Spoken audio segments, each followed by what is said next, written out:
কালো দাগ পড়ে গেছে। তো আপনার এটা কষা আছে কষা দিলে কি হয়?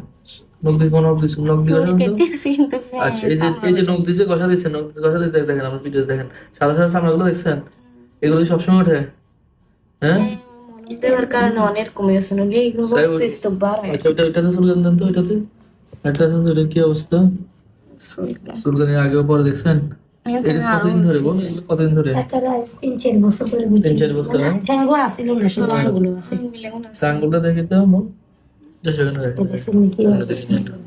আঙ্গুল তো কালো হয়ে গেছে, আঙ্গুলের চুলকান চাই, চুলকানি কিন্তু ছোট ছোট বিষ ওটি পানি বেড়ায়। এইরকম চামড়া উঠে যায় না? হ্যাঁ, তারপরে এটা সোরিয়াসিস, বুঝছেন? এটাকে বলো সোরিয়াসিস। কেন, কিভাবে বুঝলাম সোরিয়াসিস? এই যে আপনি কষা দানা পরে এই যে সিলভার কালার, এই যে আঁশগুলো উঠছে না, সিলভার কালার না এগুলো দেখেন, এই কারণে এটাকে সোরিয়াসিস বলা হয়ে থাকে, বুঝছেন? এটা কিছু নিয়ম কানুন মেনে চলবেন, আর হলো যে আপনি ওষুধ লাগাবেন, আর হলো যে ভ্যাকসিন লাগাবেন সবসময়, বুঝছেন না?